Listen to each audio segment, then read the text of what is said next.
राज्यसभा के सभी 5 सीटों पर एनडीए की जीत हो गई। बिहार के मुख्यमंत्री नीतीश कुमार राज्यसभा के सांसद घोषित हो गए। चुनाव में जो खेला हुआ ये आप सभी जान रहे हैं। भाजपा भले ही अपना पीठ अपने थपथपा रही, लेकिन इस चुनाव में भाजपा की साख घटी है। 4 विधायक जो गायब रहे, इसके मास्टरमाइंड भाजपा के कोई नेता नहीं, जदयू के मंत्री अशोक चौधरी हैं। उन्होंने ही आरजेडी का खेल खत्म किया है। अशोक चौधरी कांग्रेस को तोड़ने में माहिर माने जाते हैं। पहले भी कई बार इन्होंने कांग्रेस को तोड़ा है और नीतीश कुमार को खुश करते रहे हैं। इस बार भी ये जिम्मेदारी इन्होंने ही लिया था। इस पाला बदलने की पटकथा बिहार विधानसभा चुनाव परिणाम आने के बाद दिसंबर से ही लिखी जा रही थी, जिसके केंद्र में अशोक चौधरी रहे हैं। पहली बैठक दिसंबर में कौटिल्य नगर स्थित फैजल रहमान के यहाँ हुई थी, जिसमें कांग्रेस के 4 और राजद के 2 विधायक शामिल थे। बैठक का सिलसिला 15 मार्च तक जारी रहा।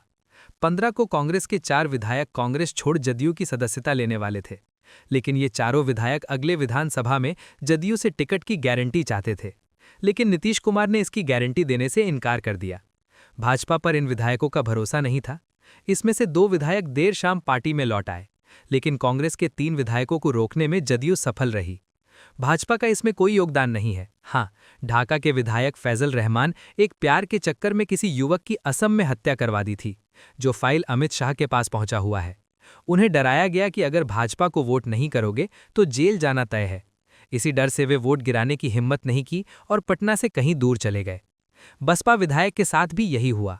वे जदयू से अगले चुनाव में टिकट की गारंटी चाहते थे, जिसकी गारंटी मुख्यमंत्री ने नहीं लिया और देर शाम वे भी होटल पहुंच गए और आरजेडी प्रत्याशी को दिखाकर वोट कर दिया। ओवैसी की पार्टी के सभी विधायक भी तेजस्वी को साथ दिया है। अगर कांग्रेस के 3 और आरजेडी के 1 विधायक अमरेंद्र धारी सिंह को वोट कर दिए रहते तो 5वां सीट आरजेडी के खाते में आना तय था।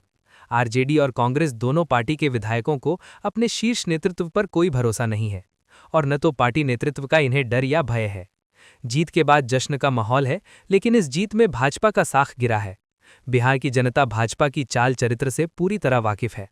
जदयू का सहयोग नहीं मिलता तो भाजपा प्रत्याशी शिवेश राम राज्यसभा नहीं पहुंच पाते।